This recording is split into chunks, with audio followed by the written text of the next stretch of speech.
Hello, Mark. I'm Yuki. My student number is S0441042. I'm a sophomore.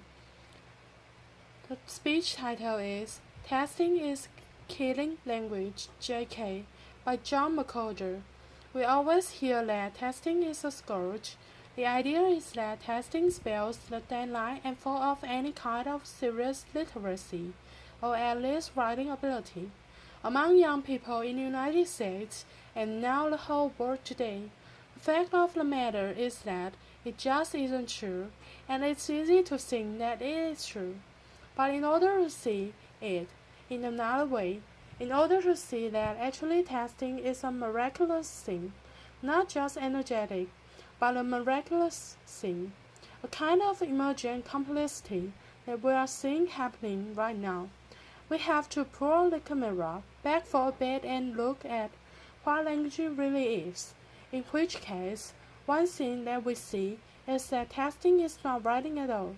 What do I mean by that?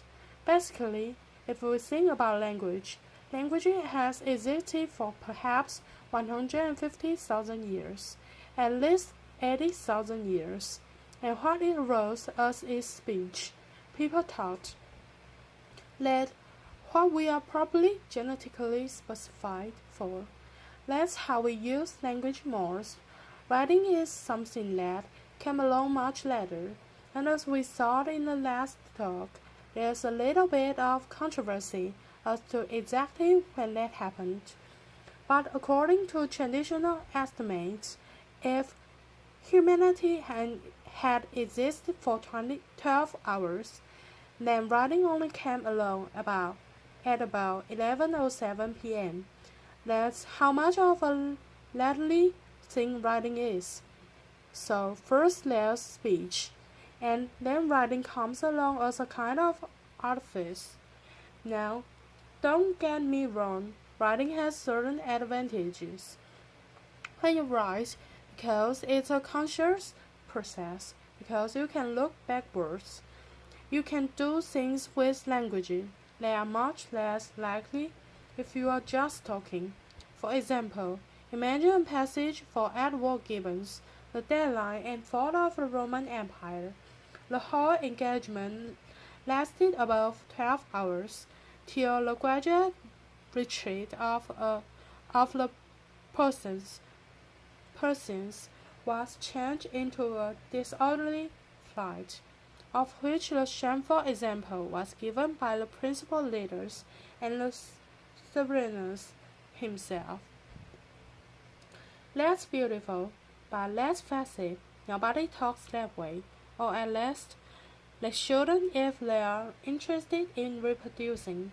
That laughter is not the way any human being speaks casually. Casual speech is something quite different. Linguists have actually shown that when we are speaking casually in an unmonitored way, we tend to speak in words packets of maybe 7 to 10 words. You'll notice this if you ever have occasion to record yourself or a group of people talking. That's what speech is like. Speech is much looser. It's much more telegraphic. It's much less reflective. Very different from writing. So we naturally tend to think, because we see language written so often, that that's what language is. But actually what language is speech. There are two things. Now, of course, as history has gone by, it's been natural for there to be a certain amount of bleed between speech and writing. So, for example, in a distant era now, it was common when one gave a speech to basically talk like writing. So I mean the kind of speech that you see someone giving in an old movie where they clear their throat and they go, ladies and gentlemen, and then they speak in a certain way which has nothing to do with casual speech. It's formal. It uses long sentences like this given one. It's basically talking like you write. And so, for example, we are thinking so much these days about Lincoln because of the movie. The Gettysburg Address was not the main meal of that event. For 2 hours before that, Edward Everett spoke on a topic that, frankly, cannot engage us today, and Bradley did then. The point of it was to listen to him speaking like writing. Ordinarily, people stood and listened to that for 2 hours. It was perfectly natural. That's what people did then, speaking like writing.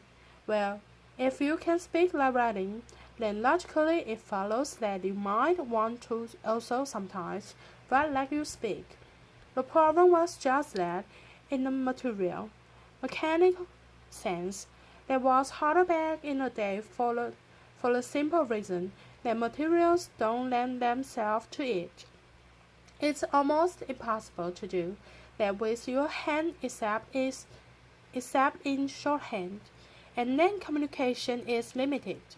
On a manual typewriter, it was very difficult, and even when we had electric typewriters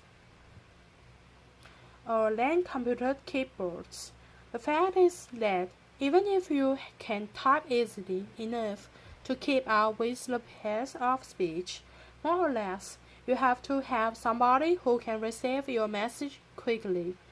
Once you have things in your pocket and can receive that message, then you have the conditions that allow that we can write like we speak. And that's where testing comes in. And so, testing is very loose in its structure. No one thinks about capital letters or punctuation when one tests. But then again, do you think about those things when you talk? No, and so therefore why would you when you were texting? What texting is, despite the fact that it involves the brute mechanics of something that we call writing. In fingered speech, that's what texting is. Now we can write the way we talk, and it's a very interesting thing, but nevertheless easy to think. That still it represents some sort of deadline. We see this general vagueness of the structure, a lack of concern with rules, and the way that we are used to learning on the blackboard, and so we think that something has gone wrong.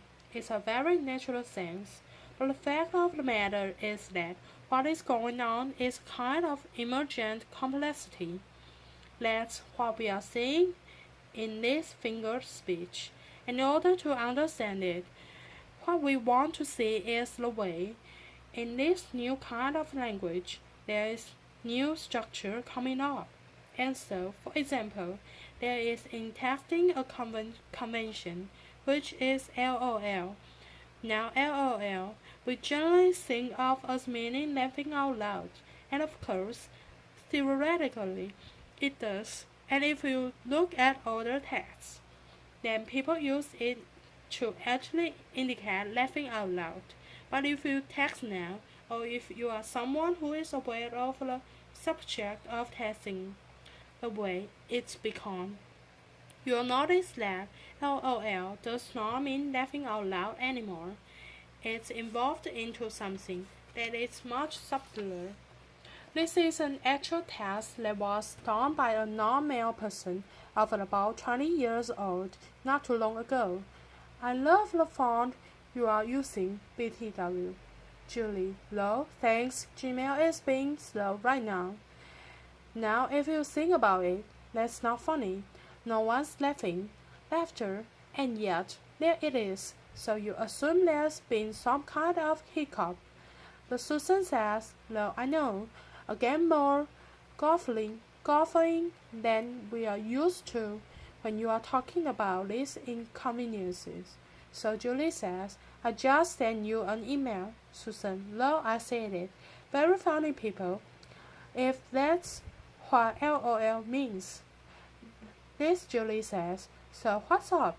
Susan, no, I have to write a 10-page paper.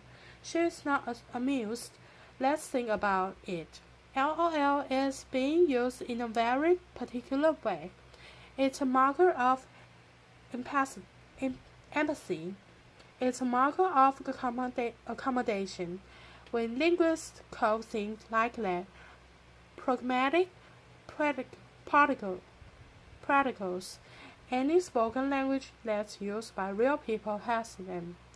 If you happen to speak Japanese, think about that little word ne that you use at the end of a lot of sentences. If you listen to the way Black youth today speak, think about the use of the word yo.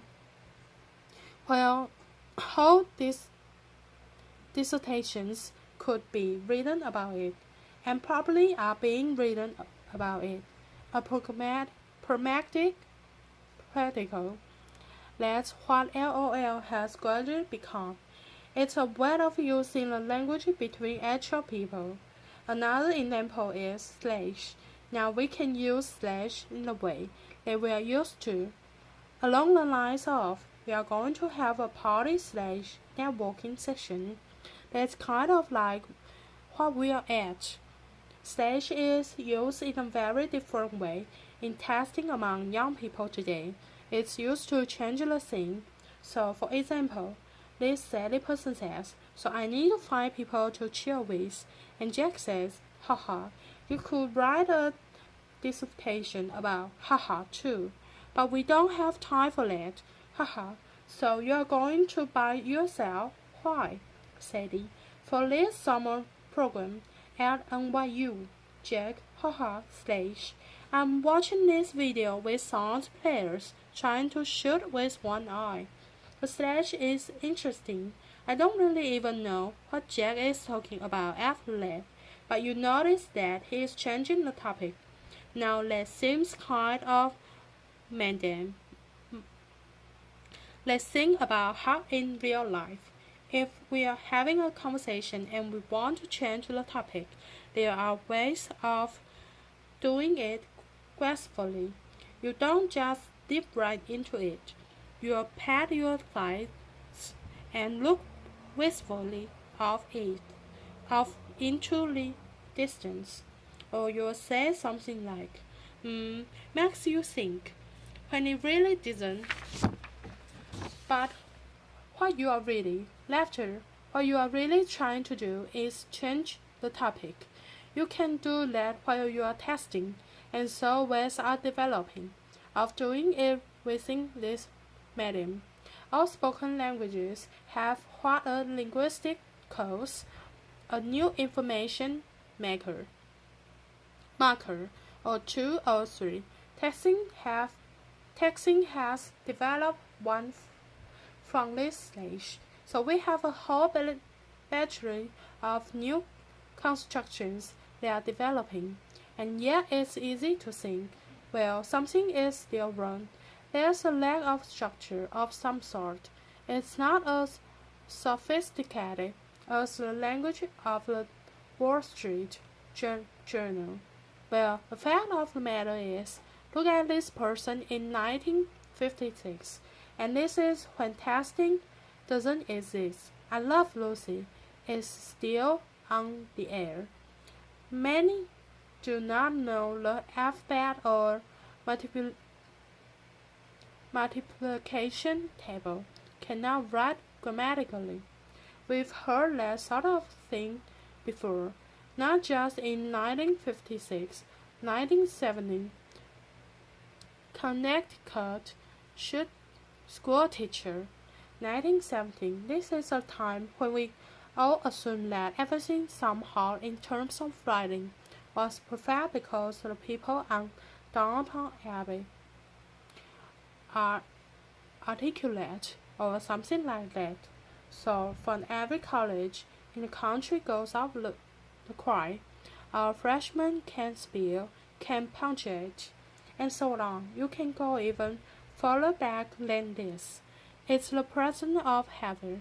It's 1871. There's no electricity. People have three names, bad spelling, incorrectness, as well as inelegance of expression in writing. And he's talking about people who are otherwise well prepared for college studies. You can go even further back, adding 41. Some long-lost superintendent of schools is upset because of what he has for a long time noted with regret the almost entire neglect of the original blah blah blah blah. Or you can go all the way back to 63 AD. Laughter, and there's this poor man who doesn't like the way people are speaking Latin.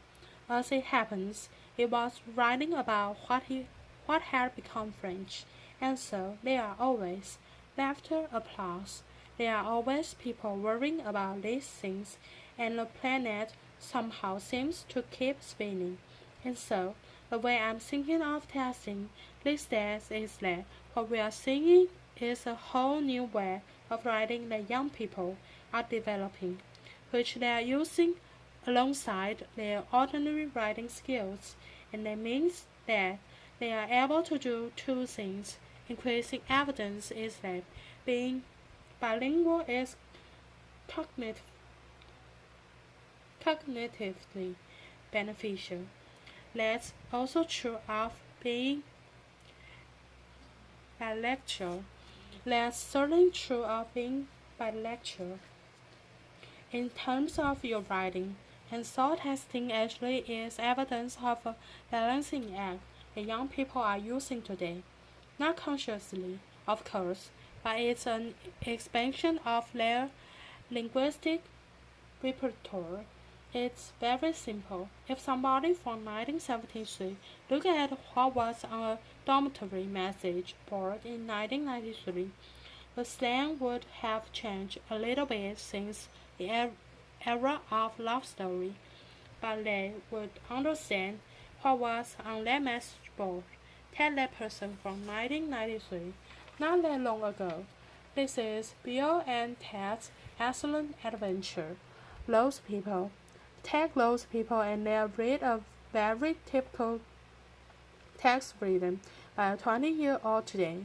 Often they would have no idea what half of it meant because a whole new language has developed among our young people doing something as mundane as what it looks like to us when they are batting around on their little devices.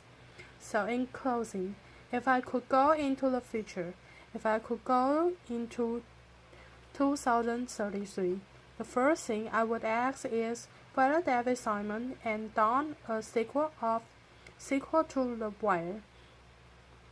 I would want to know, and I really would ask that. And then I'd want to know actually what was going on Downton Abbey. Let that be the second thing. And then the third thing would be, please show me the sheaf of texts written by 16-year-old girls, because I would want to know where this language had developed since our times, and ideally, I would then send them back to you and me now so we could examine this linguistic miracle happening right under our noses. Thank you very much. Applause. Thank you. Applause.